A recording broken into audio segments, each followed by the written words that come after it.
Okay, finishing up, we're doing the rest of section 4.2. We talked about linear and polynomial functions where we had the variables x and y with positive integer exponents. X and y, that means that all the x's and the y's in these functions are in the numerator. There are no x's and y's in the denominator. And then we talked about rational functions where x and y could have negative exponents. So x's and y's could be in the denominator of fractions. And now we're going to talk about exponential functions where the variable x or y is in the exponent. The table we talked about having your wages doubled and doubled and doubled, displays the function f of x equals 2 to the x. So that's the function that takes a number and doubles it and doubles it and doubles it. Definition of an exponential function is if b is a constant real number such that b is greater than 0 and b does not equal 1, then for any real number x, a function of the form f of x equals b to the x is called an exponential function of base b. So this is a function where your x is in the exponent. So here are a couple of examples. F of x equals 2 to the x power. If you graph a few points, if you graph negative 2, 2 to the negative 2 power is 1/4, so we could graph that. And then if x is negative 1, 2 to the negative 1 power is 1/2. And then if we did 0, 2 to the 0 is 1. Anything to the 0 power is 1. So this graph is going to go through 0, 1. And then if we put in 1 for x, we have 2 to the first, which is 2. And if we put in 2 for x, we have 2 to the second, which is 4, so we can graph that. So this is what an exponential function looks like. It's coming from the left this time, and it is shooting up very quickly. It is approaching the x-axis on the left side because no matter what you put in there for x in this function, you're never going to get 0 or any negative number. So this has a horizontal asymptote at the x-axis because it's never going to be negative. And then on the right, similarly, we have g of x equals 1/2 to the x power, and that one is going to look a little bit different. If you put in negative 2 for x this time, it's going to flip the fraction and make it 2 to the second, which would be 4. And if you put in negative 1 for x, it's going to flip the fraction, and you're going to get 2. And if you put in 0, again, anything to the 0 power is 1, so you're going to get the 0.01 again. And then if you put in 1, you're going to get 1/2. And if you put in 2, you're going to get 1/4. So on the right side of the y-axis this time, this function is going to approach the x-axis because it's going to get smaller and smaller the bigger x gets. And on the left side now, when x is negative, it's going to flip the fraction and make it bigger and bigger and bigger. So the two functions look very similar, but one is shooting up on the right side of the x-axis, of the y-axis, and the other one is shooting up on the left side of the y-axis.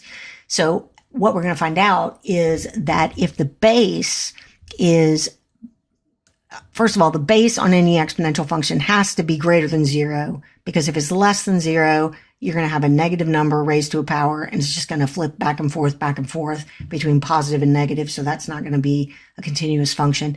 And then b can't be 1 because 1 to anything is 1. So you're just going to have a constant 1 the whole time. And that's just a constant function.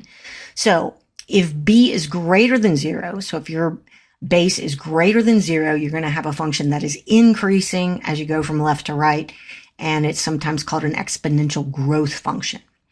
If b is between 0 and 1, like that 1/2 to the x we just looked at, the function is decreasing and is sometimes called an exponential decay function. So if b is greater than 1, the base is greater than 1, you're getting an exponential growth function. And if b is between 0 and 1, like 1/2 or 1/4 or whatever, you are going to get a decreasing function, which is called an exponential decay function. The domain for an exponential function like this is from negative infinity to infinity. You can put in anything for x. The range is from 0 to infinity because, as I said before, it can never be negative. The line y equals 0, as I said, the x-axis is a horizontal asymptote. The function passes through the point 0, 1 every time because anything to the 0 power is 1. And the value of the base of the function is going to affect the speed at which the function rises or goes down. So if b is 2, it's going to rise more gradually than if b is, say, 5. So here's an example of graphing an exponential function by using translations, just thinking about what the function does from the original, the basic exponential function. So we have this function f of x is equal to 3 to the x minus 2 plus 4. So if we just looked at y equals 3 to the x, this red function here, this is what it would look like, the basic exponential function, 3 to the x. But for this problem, for this function, we can see that we have subtracted 2 from the x. And so remember, whenever we subtract a positive number from our x in a function, that means we're going to move the function to the right that many spaces. So if I subtract 2 from x, that is going to scoot this function over to the right, and you'll have that kind of bluish purple function, 3 to the x minus 2. And then this function f of x also adds 4 to the whole function. And when we add something to the whole function like that, we go up that many spaces.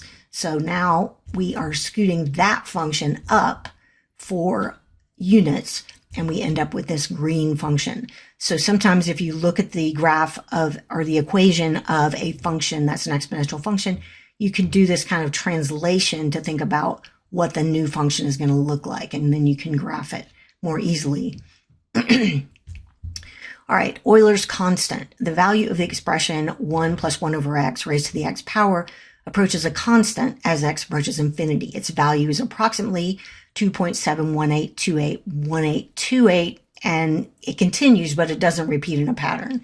And it is an irrational number, which we represent with the letter E in honor of Leonhard Euler, who was a Swiss mathematician who lived in the 1700s, and he was one of the greatest mathematicians of all time. He did so much in math and physics and analytic geometry, which, remember, is how we study graphs of functions on the xy plane. He kind of did a ton of work with that, trigonometry, geometry, calculus, number theory. He did a lot of stuff. One of the things he's known for is that he was the one who started calling the circumference of a circle divided by its diameter as pi, and for coming up with function notation f of x.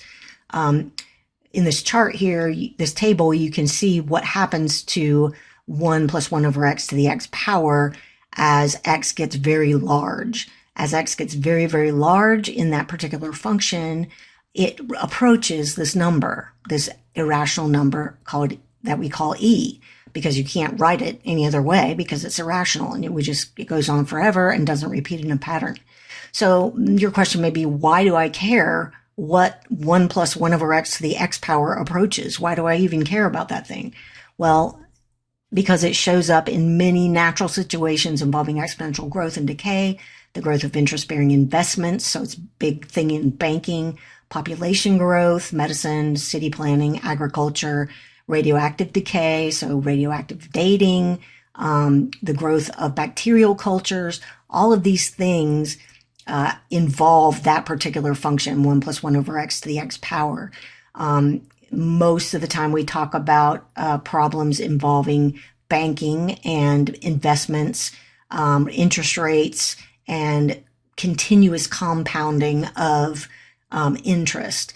And that may all be just like a foreign language to a lot of you. It definitely was to me at your age. I didn't understand any of that stuff. But the point is that when you put money in a bank account, the reason you do that instead of just putting it under your bed is because the bank will pay you interest. So when you put your money into the bank, and that money you're putting in is called your principal. When you put that money in the bank doesn't just let it sit in the vault. They loan it out to other people. And those people, when they pay it back, they have to pay back more than what they borrowed. They have to pay back what they borrowed and a certain amount of interest. So they borrowed your money, and now they have to pay back your money and more money, some percentage of that amount of money. So they have to pay all that back. And when that happens, the bank gives some of that money to you, and you earn what is called interest on your money. So when you get your money out of the bank after a year, say, you get your own money back plus a certain percentage of your principal called interest. So that money, that extra money is called interest. And there is each bank, or sometimes all the national banks, have a interest rate, and that is the percentage that they multiply your principal by to see how much extra money they will give you. All right. So when you get your money out after a year, say, you come and get it, and you not only get P, your principal, but you also get R times P, some, 2% times your principal or something like that. And if you rewrite that with P factored out, that is P times 1 plus R. So you put your money in P, you come back in a year and take it out, and you not only get P, but you get PR. So you get that whole amount, P times 1 plus R. Now, what if you took the money out and you immediately stuck it back in the bank? You stuck all of it back in, not just what you put in the first time, but all the interest too. You stick it back in the bank and wait another year. Well, after that year goes by, you're going to get back it's going to be the same situation. You're going to get back the P times 1 plus R that you put in, plus you're going to get R times that amount. So you'll get even more money back. If you take that P times 1 plus R times 1 plus R and put it back in for another year, it'll get multiplied by 1 plus R again. And so you can see what's happening every year. If you take it out and put it back in, take it out and put it back in, you're getting more out, you're putting it back in, and now you're getting that interest rate multiplied by a bigger amount. And so each time you're going to be getting more and more money back. And you can see that what's happening is we're getting this exponential function of P, your principal, times 1 plus R raised to the T power, when T is the number of years. All right. Now, you don't have to do that. You don't have to keep going and taking it out and putting it back in, because the bank does something called compounding. So you don't have to do it. You go to the bank and you just leave your money in there. And what happens is you have the money that you put in, plus every so often they will what's called compound it. They will, every certain amount of time per year, they will take that money and they will apply the interest rate divided by how many times a year they do it. And they will add that to your money so that for the next period, you're getting interest on even more money. And so if they keep doing that, you have this formula right here where N is the number of times they compound it. So it's not 1 plus R now, it's 1 plus R over N. And so each time they do it during the year, say they do it 4 times a year, they're going to divide that interest rate by 4 if it's 4 times a year. And then it will be raised to the NT power. So 4 is getting compounded 4 times now, and then multiplying it by how many years you leave it in. So the point is that, many banks all over the world, they all have different amounts of time that they compound things. And so what they talk about when they talk about this in banking is they talk about continuous compounding. Imagine that you're compounding it an infinite number of times. It's getting compounded every single second. So you're always earning interest on the amount that you would have if you took it out right now. And so that formula turns out to be A equals P e to the RT, because we found out that 1 plus 1 over X raised to the X power gives us, as X gets really, really big, it gives us Euler's number. And so this is the formula that ends up when you have continuous compounding. And so you can talk about banking without having to know how many times a bank compounds it each year, because it really doesn't make that much difference. If they compound it 4 times or 12 times or 365 times, it's all pretty close to what it would be if you put it into this formula using Euler's number. So these formulas are, what you would want to know. The interest that you get back is equal to your principal times the rate, the interest rate, times the time you leave it in. That's simple interest. If they didn't compound it, if you went and got it, that's what you would have. Now, if they compound it, N times per year and the interest rate is R, then the amount you would get when you go to get it is your principal times 1 plus R over N raised to the NT. And then if it is compounded continuously, then the amount you get is A equals P e to the RT. So hopefully that gives you more of an idea of what's going on here. Some of those words, maybe you didn't know what they meant, but maybe you did. Anyway, we'll move on and do an example. So suppose that $5,000 is invested and pays 6.5% per year under the following compounding options. So A, compounded annually. So that's when they do it one time per year. We're going to use this formula. The amount you're going to get back is your principal times 1 plus r over n, where n is the number of times it's compounded. And if it's compounded annually, that means it's only compounded one time. So n is 1. All right, so you put that in, 1,000 for your principal times 1 plus the interest rate, which is 6.5% over 1, and then you're raising it to the nt power. So 1 is your number of times a year it gets compounded, and t is 10. It says how much would you have left after 10 years.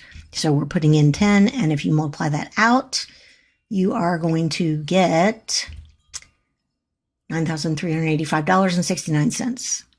All right, suppose you put it in and it's compounded quarterly, which means that they do it 4 times a year. They compound it as if you went and got it out and stuck it back in again.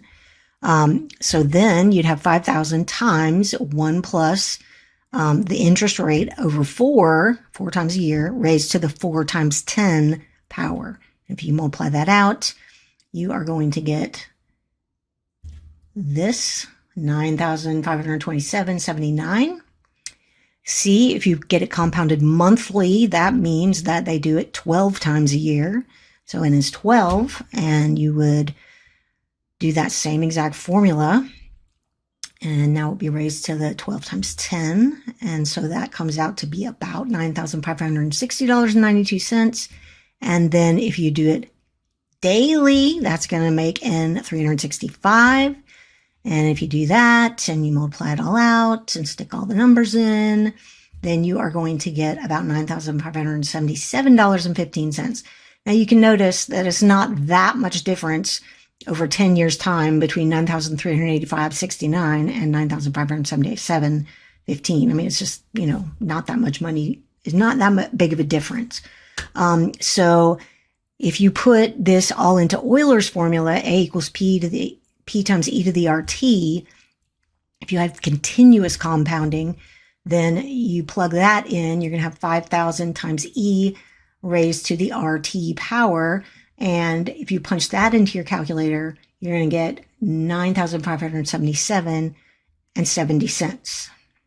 Okay, and just to make sure you know how to punch that into your calculator, the first thing you're going to do is punch in 5,000, obviously, and then you're going to hit multiply, and then hit your left parenthesis and put in the exponent. So you'll multiply 0.065 times 10, and then you'll close the parenthesis with your right parenthesis, and it will come up to look like this. And then you'll hit second or inverse function, natural log, ln, and then it will look like this after you do that. And then when you hit equals, it will show you the answer. All right, moving on. So the half-life of radium. First of all, Marie Curie lived from 1867 to 1934. In 1898, Marie Curie discovered the highly radioactive element radium. She shared the 1903 Nobel Prize in Physics for her research on radioactivity and was awarded the 1911 Nobel Prize in Chemistry for her discovery of radium and polonium. Marie Curie died in 1934 from complications of excessive exposure to radiation. And if you don't know what radiation is when you have atoms that are very unstable and they start getting rid of some of their electrons or protons or neutrons, and they just start getting rid of stuff because their nucleus is not balanced and they're freaking out and they're just throwing things out. And even though you can't see those little particles, they hurt you. And that is why you get killed. So radiation sickness is what that is. It's when your body's being destroyed by tiny little protons, neutrons, and electrons that are being thrown out of these kinds of elements like radium. And so radioactive elements are constantly breaking down, and they're even changing what they are. They change from a certain kind of element to a certain other kind of element because they're getting rid of electrons and protons, and that's what makes an element what it is.